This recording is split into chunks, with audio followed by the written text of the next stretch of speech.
Halo semuanya, perkenalkan nama saya Kodana Vegita dari jurusan Bisnis Manajemen angkatan 2021. Melalui video hari ini, saya akan menjawab berbagai pertanyaan dari hasil interview saya mengenai dunia kerja dan Sustainable Development Goals bersama narasumber-narasumber saya. Pertama-tama, saya akan mulai menjawab pertanyaan mengenai hasil wawancara saya mengenai dunia kerja. Saya melakukan wawancara mengenai dunia kerja bersama Bu Fenitai, selaku manajer kepala cabang Bank Mega. Tanpa berlama-lama lagi, saya akan mulai pada pertanyaan pertama bagian A. Adakah wawasan atau pengetahuan baru yang diperoleh atau adakah wawasan atau pengetahuan sebelumnya yang terkoleksi atau malah dikuatkan? Sebelum melakukan wawancara bersama narasumber saya, Ibu Fenitai, saya hanya merasa bahwa untuk menjadi seorang pekerja atau karyawan yang baik itu adalah hanya dengan cara melakukan pekerjaan saya dengan baik, memahami pekerjaan saya secara keseluruhan, mampu mengikuti perubahan yang ada dalam perusahaan, dan lain-lain. Namun setelah saya melakukan interview, saya baru mengetahui dan mendapatkan berbagai pelajaran baru mengenai menjadi seorang pekerja dalam sebuah perusahaan.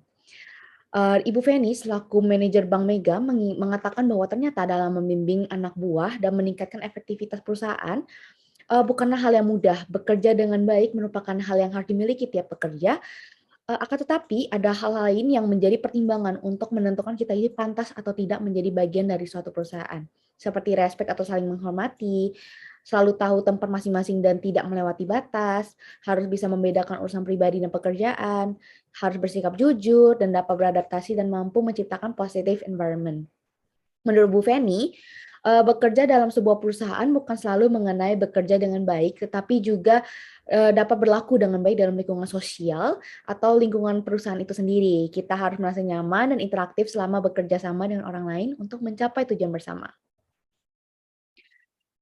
Untuk pertanyaan kedua bagian A, apa reaksi Anda atau perasaan yang muncul saat mendalami topik ini, saat mendapatkan wawasan atau pengetahuan, dan saat berjumpa, berinteraksi, serta berwawancara dengan narasumber? Untuk pertanyaan ini, saya itu merasa sangat senang dan bersyukur karena melalui sesi interview ini, saya itu mendapat informasi dan pengetahuan baru yang dapat membantu saya dalam memasuki dunia kerja nantinya. Saya juga merasa semangat untuk meningkatkan kemampuan saya mulai detik ini dan seterusnya, sehingga ketika nanti saat saya memasuki dunia kerja, saya itu mampu menjadi individu yang berkualitas dan sukses, dalam menjalani berbagai kegiatan saya, baik dalam lingkungan sosial maupun dalam lingkungan dunia kerja saya, seperti narasumber saya, Ibu Feni. Selanjutnya adalah pertanyaan ketiga untuk bagian A. Berdasarkan jawaban nomor satu dan 2, niat atau motivasi apa yang muncul untuk diaplikasikan dalam hidup Anda saat ini dan, yang akan datang? Niat dan motivasi saya yang muncul untuk diaplikasikan dalam hidup saya saat ini adalah saya ingin mengembangkan nilai kejujuran, meningkatkan sikap tegas dalam diri saya, menjadi pribadi yang berkomitmen atau berpendirian, dan juga, saya ingin meningkatkan, jiwa kepemimpinan saya. Karena dengan begitu, saya itu mampu memahami bagaimana cara untuk memposisikan diri saya dari sisi orang lain, dan saya juga ingin mampu mengayomi orang lain dan membimbing mereka ke arah yang lebih baik. Saya sendiri pun juga ingin ikut berkembang seiring belajar menjadi seorang pemimpin yang baik. Sedangkan untuk masa yang akan datang, saya ingin menjadi orang yang sukses dan matang, sehingga saya mampu memahami apa saja sih yang terjadi di dunia kerja dan apa sih solusi yang dapat saya tawarkan untuk mengatasi permasalahan yang ada, berdasarkan pengalaman-pengalaman saya sebelumnya. Baik, selanjutnya saya akan masuk ke dalam bagian B mengenai Sustainable Development Goals. Wawancara ini saya lakukan bersama kelompok saya dengan Pak Agus Hartono. Beliau saat ini bekerja di PT Summarecon Agung, selaku Head Corporate Culture and Social Responsibility. Beliau saat ini berusia 48 tahun dan ia berstatus sebagai pekerja dan kepala rumah tangga. Nah, sebagai informasi tambahan, Pak Agus Hartono ini telah mengikuti kegiatan CECI sejak tahun 1996, dan sampai saat ini ia masih menjalankan kegiatannya di Yayasan Ceci baik sebagai relawan maupun sebagai penyebar cinta kasih.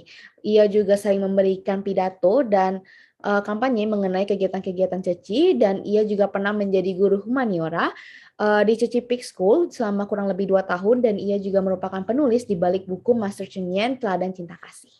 Baik, saya akan mulai dari pertanyaan pertama bagian B.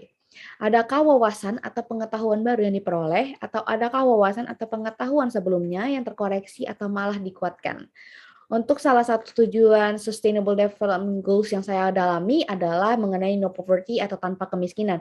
Di mana sebenarnya saya kira saya itu sudah cukup mengerti mengenai kemiskinan khususnya di negara saya sendiri Indonesia. Tetapi ternyata setelah melakukan sesi wawancara bersama Pak Agus, saya baru mengetahui bahwa ternyata kemiskinan baik di Indonesia maupun negara-negara lain itu sangatlah banyak dan sampai saat ini angkanya masih terus meningkat, dan masih belum mendapatkan solusi permanen untuk menghilangkan hal tersebut.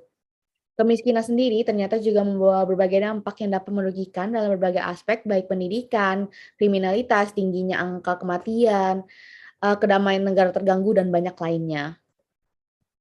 Selanjutnya adalah pertanyaan kedua bagian B. Apa reaksi Anda atau perasaan yang muncul saat atau setelah mendalami topik ini? Mendapatkan wawasan atau pengetahuan dan saat berjumpa berinteraksi serta berwawancara dengan narasumber. Saya merasa cukup terkejut mengenai betapa pentingnya pembangunan berkelanjutan itu di dunia. Dan saya juga merasa cukup mengerti lebih dalam setelah memperoleh lebih dalam mengenai program-program yang dijalankan oleh Yayasan Ceci. Ternyata masih ada banyak hal yang saya tidak tahu dan belum saya ketahui mengenai program-program yang dilakukan oleh Yayasan Ceci.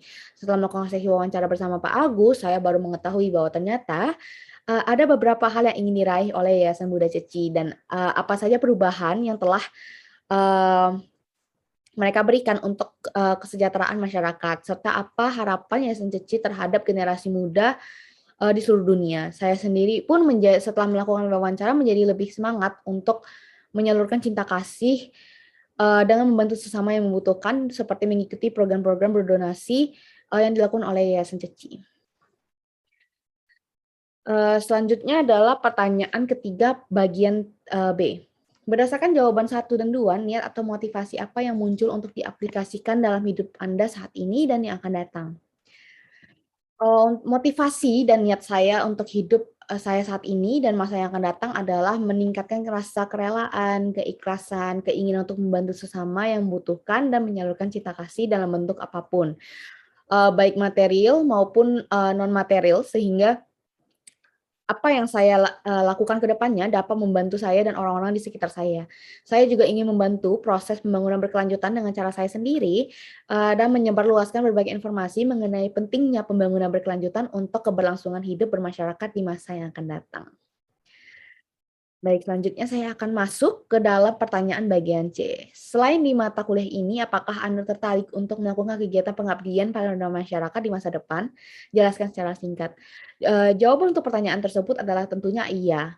Setelah mendengar berbagai kegiatan Ceci, sebenarnya saya sendiri itu menjadi cukup tertarik untuk mengikuti kegiatan-kegiatan mereka di masa yang akan datang karena dapat dilihat yayasan ini itu telah berkembang dan terus berkembang sehingga mulai dikenal oleh berbagai negara di penjuru dunia dan bahkan, yayasan ini telah diakui oleh PBB, dengan berbagai aktivitas, menyebarkan cinta kasih, terhadap sesama yang mereka operasikan untuk membantu sesama yang membutuhkan dan juga membantu dalam mencapai tujuan-tujuan dalam Sustainable Development Goals.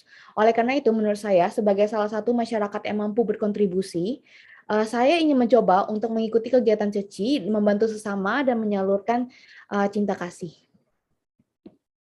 Selanjutnya adalah bagian terakhir, yaitu adalah bagian B, mengenai makna hidup atau hal bernilai apakah yang Anda dapatkan setelah mendalami kedua topik besar di atas. Menurut saya, makna hidup atau hal bernilai yang saya dapatkan setelah mendalami kedua topik besar tersebut adalah hidup dengan baik, adalah hidup yang mampu membawa kedamaian, keharmonisan terhadap sesama dalam berbagai aspek dalam hidup. Dan mampu menjadi yang terbaik adalah sebuah hal yang dapat disyukuri, namun menjadi orang yang baik adalah hal yang harus diusahakan dan harus terus dijunjung tinggi. Saya juga mendapatkan hikmah dari kedua topik besar tersebut bahwa kita itu sebagai makhluk sosial yang saling membutuhkan harus saling menyebarkan cinta kasih dan terus mengingat akan pentingnya rasa damai, saling menghormati, saling mengasihi untuk mencapai keharmonisan yang abadi. Baik, sekian dari saya. Terima kasih atas waktu dan perhatiannya dan have a great day.